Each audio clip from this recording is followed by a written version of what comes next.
Sonar 6 del Ministerio de Transportes y Obras Públicas. Esto fue en el marco del gobierno de Lenín Moreno. Ingeniero Jaramillo, muy buenos días. El panorama que describe Luis Mario Barzallo, que lo ha hecho a lo largo de los días, las semanas y los meses, es realmente de una situación de desastre, una situación que ha tocado fondo en la provincia de La Suay.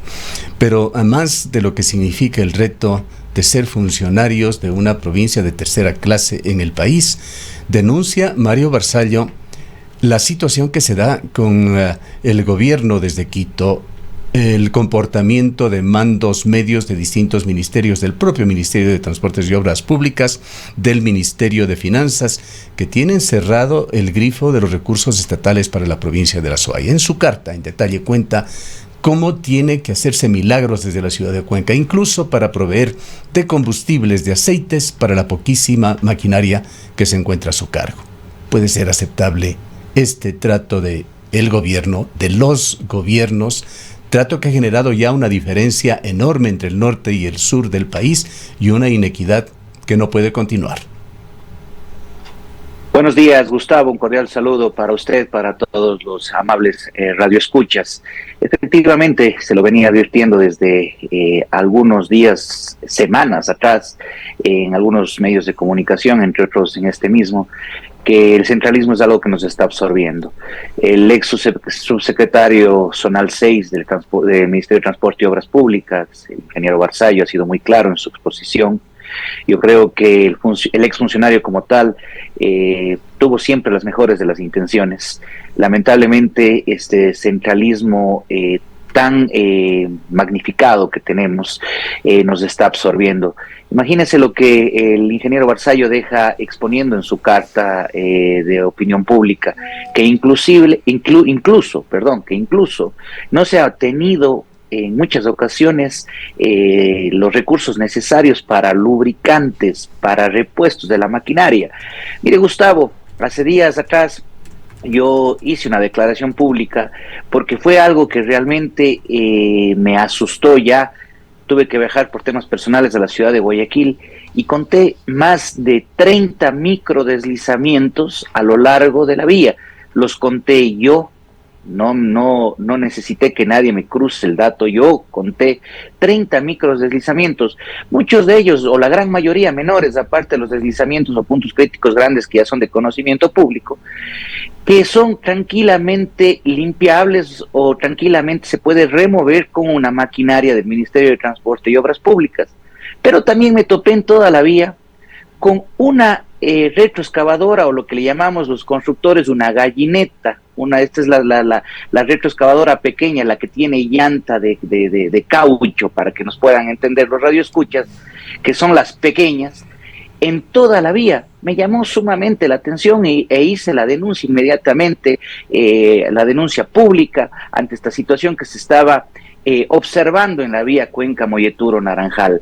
Estos microdeslizamientos que producen, Gustavo, tal vez no el cierre de la vía, pero sí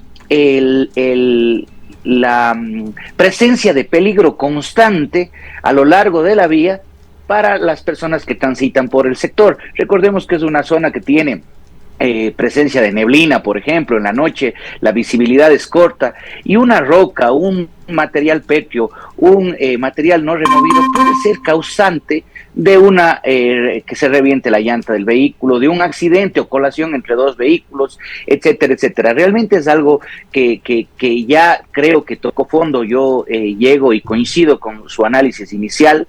Creo que es algo que tocó fondo. Esperamos que la nueva subsecretaria, pues ya designada, la ingeniera Ordóñez, llegue con estas soluciones de descentralizar este tipo de soluciones. A mí me preocupan mucho. Ingeniero, perdone que le interrumpa en este punto. Muy buenos días. Usted fue también subsecretario zonal del Ministerio de Transporte y Obras Públicas. Nos preguntamos cuán fácil realmente es enfrentar el centralismo. Muchas de las conversaciones que hemos tenido con los funcionarios acá tienen esa preocupación de que se resuelve todo en Quito y que es muy difícil intervenir con el mismo subsecretario saliente, Luis Mario Barzallo, él ponía además cuestionamientos, por ejemplo, a la lentitud con la que se resolvían los temas en la Secretaría de Planificación, en esta Secretaría Técnica de Planificación, antes la SEMPLADES, y que era un proceso definitivamente engorroso que ya salía prácticamente de las manos de quienes están al frente de una coordinación zonal, de una subsecretaría o las autoridades regionales, y que prácticamente todo se resuelve en Quito. Gracias, Rosana, por su consulta. Un cordial saludo, un abrazo a la distancia.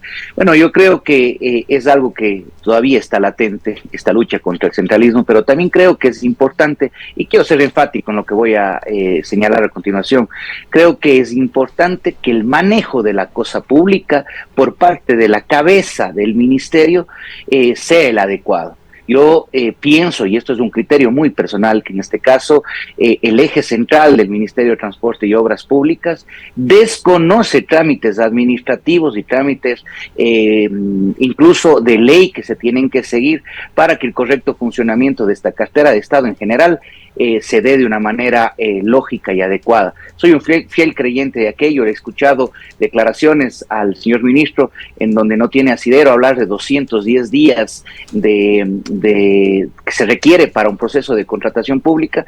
Realmente está totalmente fuera de los parámetros naturales. Si fuese así, todos los gobiernos autónomos además, contrataciones que deberían agilitarse si estamos en una situación de emergencia. Se declararon estas 2 vías del estado de emergencia, y quizás esto debería facilitar ciertos procesos. Para eso es justamente la emergencia. Totalmente, Roxana, usted lo acaba de ser muy clara. La emergencia es justamente para poder evitar estos procesos de contratación. Pero yo me pregunto, por ejemplo, dentro de las emergencias, ¿se requiere algo inicial o un punto de partida para la contratación de estas emergencias, que es la ejecución o el tener en las manos un estudio necesario para saber qué es lo que se va a hacer? Por ejemplo, Rosana y Gustavo, ¿cómo hablamos de un monto? Porque ya se ha hablado de un monto de emergencia, ¿sí? Si no tenemos un estudio que nos dice cuánto es el presupuesto que nos va a costar. O sea, a mí me preocupa mucho. El otro día en un medio de comunicación escrito de la ciudad de Cuenca, leí declaraciones del señor ministro de Transporte y Obras Públicas, donde hablaba de que necesita 45 días para poder contratar los estudios que le va a permitir contratar las obras. Entonces, recordemos que la emergencia como tal tiene una duración de 60 días, caso contrario ya no es emergencia. Entonces, yo le veo con mucha preocupación que esos recursos que se han ofrecido para la provincia de la Azuay, que son necesarios dentro de una intervención de emergencia, como usted lo acaba de manifestar, no se puedan cumplir y que sigamos con la problemática vial. Yo me temo muchísimo eso. Yo creo que con el conocimiento en el tema público, lo que se tiene que hacer es disponer a los funcionarios del Ministerio de Transporte y Obras Públicas, a los técnicos del Ministerio de Transporte y Obras Públicas, el levantamiento de un perfil técnico, que esto es previo a un estudio, y la ley ampara a que se pueda contratar una emergencia con un perfil técnico, que es lo que se tiene que hacer. Y de ahí conjuntamente se tiene que contratar con este perfil técnico la fiscalización y la elaboración o la contratación de las obras y la fiscalización. Usted está hablando, ingeniero Jaramillo, justamente de lo que no se hace. Marcelo Cabrera fue ministro de Transportes y Obras Públicas. No justificamos su fracaso en el ministerio. Como usted lo ha dicho, un ministro es un ministro y tiene que imponer su voluntad, su visión. Marcelo Cabrera no lo hizo, y también al salir justificó su ineficiencia en la falta de recursos.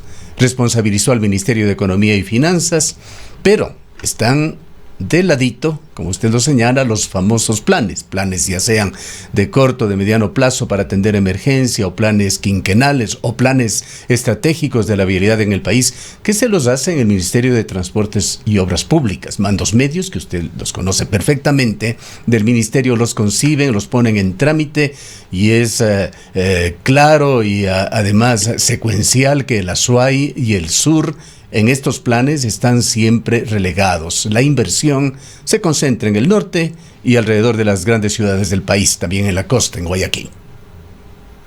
Sí, Gustavo, yo creo que aquí hay dos temas fundamentales que hay que analizar. El primero, Recordemos que el Ministerio de Finanzas es parte del Ejecutivo también. Sí, recordemos, o sea, no comprendo cómo puede haber esta desconexión o este divorcio entre dos carteras de Estado.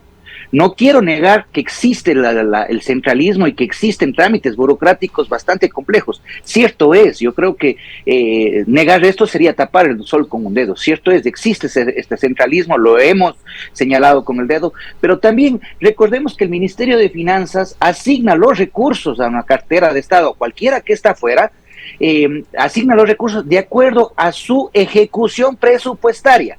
Esto es importante. Si no llegan al techo de la ejecución presupuestaria, el Ministerio de Finanzas comienza a priorizar estos recursos para otras carteras de Estado que sí están ejecutando. Y lo mismo sucede en las zonales como tal. Si no se llega a la ejecución presupuestaria necesaria, estos recursos asignados a las diferentes zonales que están divididas a lo largo de nuestro país, se van reasignando o reorganizando de acuerdo a la ejecución presupuestaria.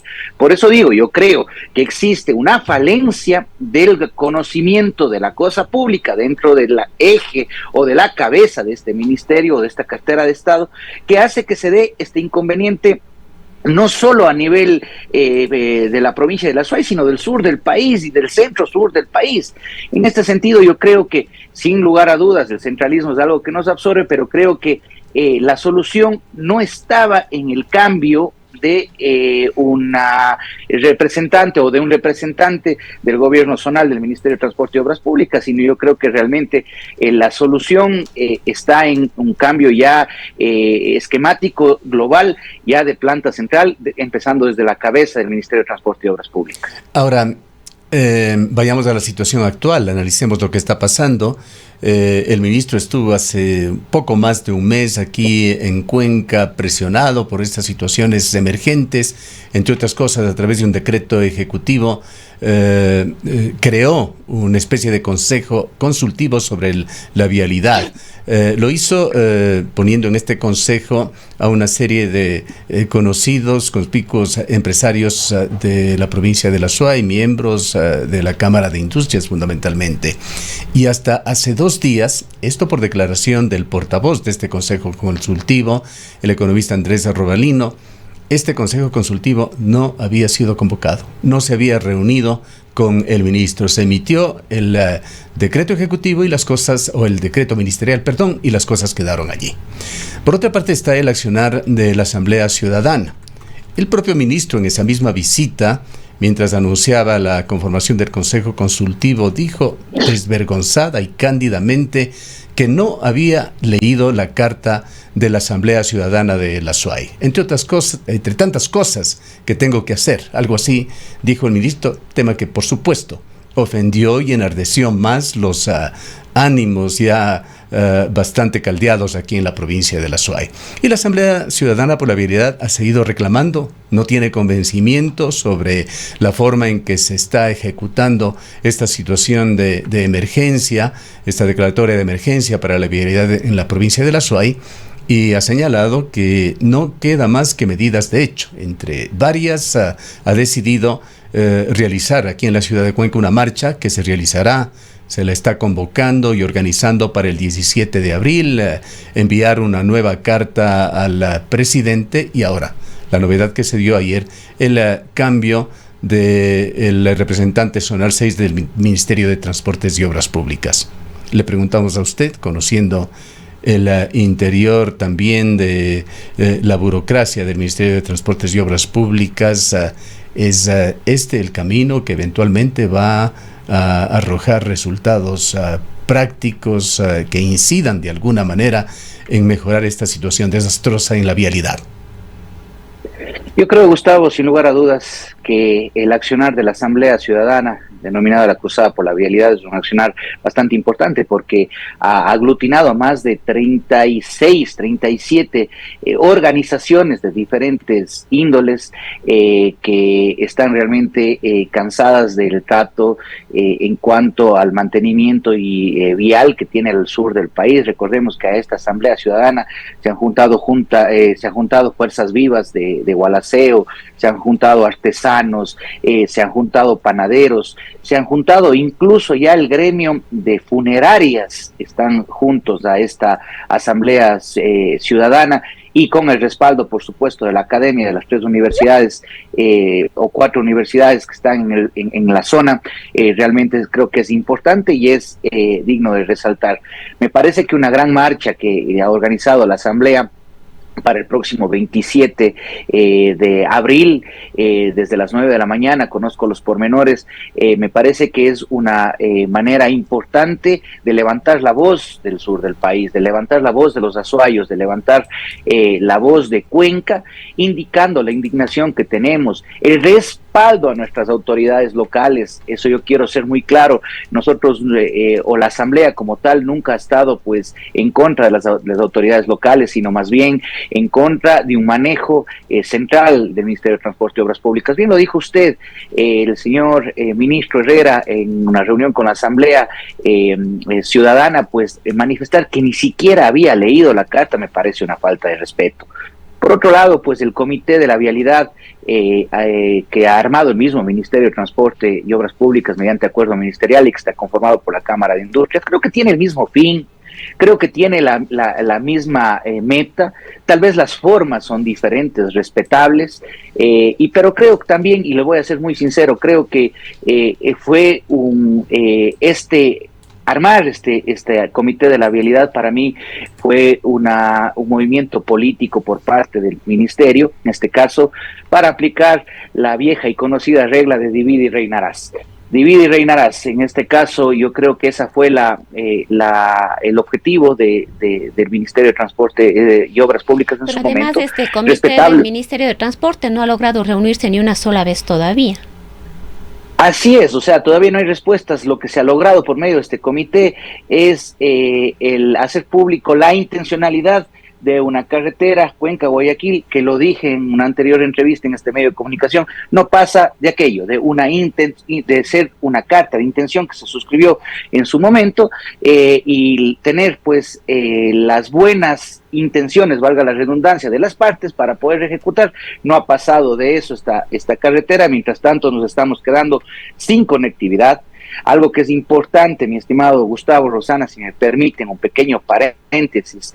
Ustedes también conocen muy bien la realidad de la Yutco-Chancay, de una vía que quedó como mantenimiento por resultados ayer contratados. Hablamos con el gobernador del Cañar justamente sobre ese tema y los problemas que se están enfrentando. Sí, sin lugar a dudas, un mantenimiento por resultados contratado, 19 millones de dólares que se quedó ejecutándose ya por parte de una empresa nacional. El mantenimiento por resultados, solo le digo muy rápidamente, Gustavo, en honor al tiempo, es un contrato que dura 5 años, que tiene 2 etapas, una intervención inicial en el primer año, que es una reconstrucción completa o íntegra de la vía, y 4 años de mantenimiento, que se encuentra paralizado, Gustavo y Rosana, se encuentra paralizado porque... No sé si usted le escuchó al gobernador del Cañar, él el día de ayer se lavó las manos, prácticamente dijo, es un problema entre privados, tomando esa acuñada frase que le hizo algún político de ingrata recordación. Un problema entre privados, una parte es de este consorcio y el otro, entendemos, es el Ministerio de Transportes y Obras Públicas. Es que no es de entre privados, pues, Gustavo, es un problema que tiene el Ministerio de Transporte y Obras Públicas con un privado, sí, claro, que es el contratista de la fiscalización. Pero imagínese, Gustavo, imagínese, Rosana, imagínense, amigos oyentes, no poder reactivar un contrato de 19 millones de dólares para una vía que hoy por hoy es la única que nos conecta a los azuayos con la ciudad de Quito por el problema que hubo en Alausí. No poder dar una solución administrativa a una fiscalización. Estos son fondos de la CAF, de una multilateral, Gustavo y Rosana, que obviamente se paraliza la inyección de estos recursos mientras no tenga una solución administrativa a la fiscalización. La CAF no trabaja sin fiscalización. Es algo vergonzoso, Gustavo, algo que quedó hecho para que simplemente el ministerio lo continúe ejecutando, y simplemente por una controversia que han tenido, no entre privados, entre un privado y el ministerio, se paraliza la única vía que hoy por hoy tenemos de manera ininterrumpida. Recordando que en Javín se encuentra un punto crítico que ya está activándose. Cerrada esa vía, realmente tendríamos que pensar ya en la conformación de la República de Cuenca. No quedaría más. El aislamiento sería total, ingeniero Jaramillo. Ahora, más allá de esto, y sea oportuno o no lo sea el cambio en la subsecretaría de la Zonal 6, ¿cuál es el reto que tiene en sus manos la ingeniera Dora Ordóñez? Sin lugar a dudas, la ingeniera Ordóñez, el primer reto que tiene es coger y poner las cartas claras sobre la mesa ante la cartera de Estado, ante Planta Central, ante el ministro, pedir la descentralización, por lo menos de lo que por acuerdo ministerial le compete a la Zonal 6 y a la provincia de la Azuay. ¿A qué me refiero con esto, Gustavo? Mediante acuerdo ministerial, la subsecretaría Zonal 6 es descentralizada hasta cierto monto. Me parece que hasta $1,5 millones, $2 millones, le puedo estar mintiendo por un poquitín el valor, pero hasta cierto monto la subsecretaría Zonal 6 es autónoma. De ahí para adelante sí ya se tiene o sigue siendo Quito quien resuelve los temas. En este sentido, conozco que el ministro actual, incluso esa competencia por ley designada a la subsecretaría Zonal 6, la había quitado por la falta de confianza que él dice tener a sus funcionarios. Pues creo que el primer reto que tiene la señora ingeniera Ordóñez es pues pedir que por lo menos se respete eso, pedir que se destrabe o hacer las gestiones adecuadas para que se destrabe el tema de compra de lubricantes, el tema de compra de llantas, de repuestos en general para la maquinaria, para que por lo menos la maquinaria que contamos dentro de la Zonal 6 esté activa, para que por administración directa se pueda hacer la limpieza necesaria de las diferentes vías. Vea usted, Gustavo, el problema que hubo en el feriado dentro de Girón. Tenemos que ser pragmáticos, no fue maquinaria del Ministerio de Transporte y Obras Públicas la que limpió y pudo dar paso, fue maquinaria del Gobierno Autónomo Descentralizado de Girón, maquinaria del Gobierno Autónomo Descentralizado de Cuenca, del Cantón Cuenca, y maquinaria del Consejo Provincial, la que dio o habilitó el paso en Girón, porque sencillamente hoy por hoy el Ministerio de Transporte y Obras Públicas no tiene maquinaria porque no tiene dinero para comprar aceites, para comprar llantas, para comprar repuestos que son necesarios. El primer reto es poder descentralizar esto, hacer las gestiones necesarias con el Ministerio de Finanzas para que estos recursos se asignen y poder habilitar el equipo caminero que hoy por hoy tiene el Ministerio de Transporte y Obras Públicas para iniciar por el inicio, valga la frase que acabo de utilizar. Iniciar por el inicio, tener un equipo caminero que nos pueda facilitar la limpieza de las vías y el mantenimiento de las mismas. Después, pues obviamente, revisar la contratación de las microempresas, creo que también es importante. Conozco que este año se ha logrado contratar algunas microempresas.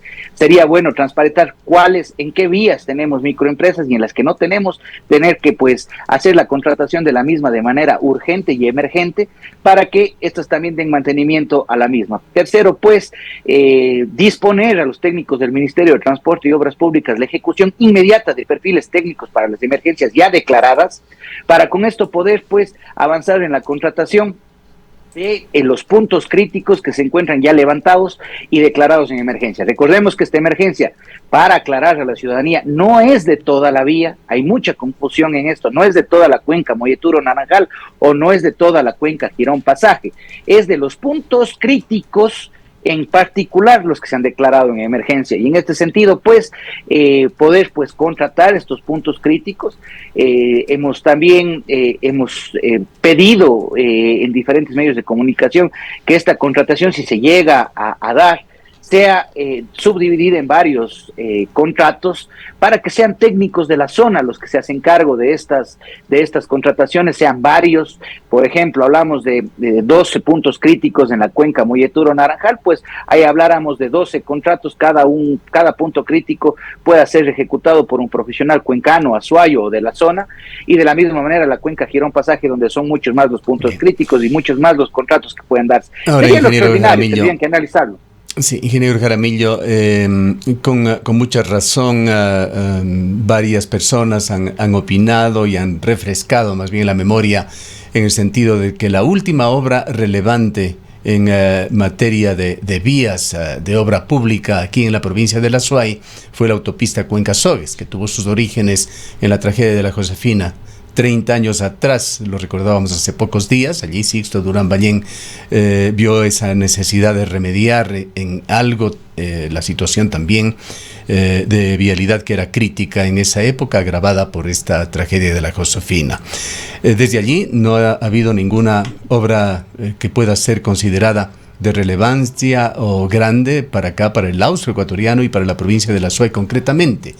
En la actualidad, de alguna manera, se intenta obnubilar la visión con esta oferta de la autopista, que en el mejor de los casos, si es que se llega a realizar, es una obra que estará lista dentro de una década, si es que se llega a realizar. Ya sabemos la historia de estos proyectos. Y por otra parte no se habla sino de situaciones emergentes, nuevamente de apagar incendios, quizá en una escala mayor en la Cuenca Molleturo, en la Girón Pasaje, pero no hay otros proyectos. Usted ha hablado sobre la falta de planificación, la falta de ordenamiento que se tiene en este tema, pero hay allí una excepción que es el Ingreso Sur, un proyecto estudiado y reestudiado, diríamos casi 3 años nos pasamos conversando con usted en diversas ocasiones cuando usted estaba en el ministerio, y se encuentra listo. Es una cuestión prácticamente de decisiones el hacer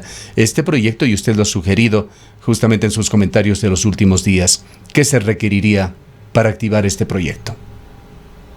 Simple y sencillamente decisión política, Gustavo, al tener todas las voluntad política, decisión política, tener todos los estudios aprobados, todas las ingenierías listas, la subsecretaría de concesiones lo único que tiene que hacer es nuevamente hacer un llamamiento a una concesión o a un concurso, una vez que dieron de baja pues la adjudicación que quedó lista, para que esto pueda haber la inyección necesaria por parte del privado. Incluso se ha sugerido que diferentes entidades o empresas o gobiernos autónomos descentralizados pidan la concurrencia, específicamente la prefectura. En alguna reunión que mantuvimos con el señor prefecto electo, J. Lloret, en el marco de esta asamblea ciudadana, pues le supimos manifestar que él tiene la potestad de poder pedir la concurrencia de esta vía y pedirlos con estudios al gobierno central o al Ministerio de Transporte y Obras Públicas, y poder concesionar ante la falta de gestión y falta de voluntad que sin lugar a dudas se ha podido observar en este corredor vial. Y muy rápidamente refiérase también, por favor, a ese apéndice que tiene alguna relación con ese proyecto, pero por apéndice no menos importante, la vía a 4 carriles hacia los cantones orientales, Paute, Gualaceo, que además se lo ve como un tema estratégico de defensa ante otra eventualidad que pueda presentarse en la Josefina. Lo he dicho en varios medios de comunicación, esos estudios, a mi parecer, son muy complicados de que puedan culminarse a nivel definitivo por una sola razón, porque esto también está atado a un paquete nacional, se necesita muchos recursos que en este momento se está evidenciando que el Ministerio de Finanzas no le da, recursos que no da al Ministerio de Transporte y Obras Públicas para que pueda solucionar un paquete nacional y con esto poder pues continuar con nuestro tan anhelado estudio de las 4 carriles. Para mí, con voluntad, con conocimiento de la cosa pública, al tener una factibilidad aprobada, también se puede llamar a una concesión con simple y sencillamente querer que esto se lleve a cabo. Lo he dicho en un sinnúmero de medios de comunicación. Factibilidad que se encuentra aprobada nos permite concesionar la vía 4 carriles hacia los cantones orientales. Yo creo que eso es lo que se tiene que hacer, creo que eso es lo que se debe hacer. Ya el problema administrativo, dos soluciones prácticas que deberían ponerse en la agenda de Cuenca desde todos los sectores que están luchando por esto: Asamblea Ciudadana, Comité Consultivo, autoridades a cargo. Sin lugar a dudas, yo creo que eso es algo que se lo ha venido diciendo, se lo ha venido manifestando, con voluntad política se lo puede hacer, se tiene pues que sacar esta aprobación de factibilidad y con eso poder concesionar. Solo le hago una pequeña reflexión, Gustavo. Dentro del marco de esta nueva autopista que se ha planteado hacia la ciudad de Guayaquil, se habla de que esta empresa coreana llegará con un nivel de factibilidad de estudio y con esto concesionará la vía. Esto demuestra que prácticamente, legalmente, administrativamente, se puede realizar una concesión con una factibilidad. ¿Qué es una factibilidad? Es una etapa del estudio. Tenemos prefactibilidad, factibilidad y estudio definitivo. Nosotros en la 4 carriles ya tenemos la factibilidad aprobada, con esto se puede hacer un llamamiento a una concesión en caso de querer. Bien, gracias por habernos acompañado en esta mañana, ingeniero Jaramillo. Gracias a usted, Gustavo, Roxana, un cordial saludo y a todos los amables radioescuchas. El ingeniero José Jaramillo es un profesional de la construcción, ex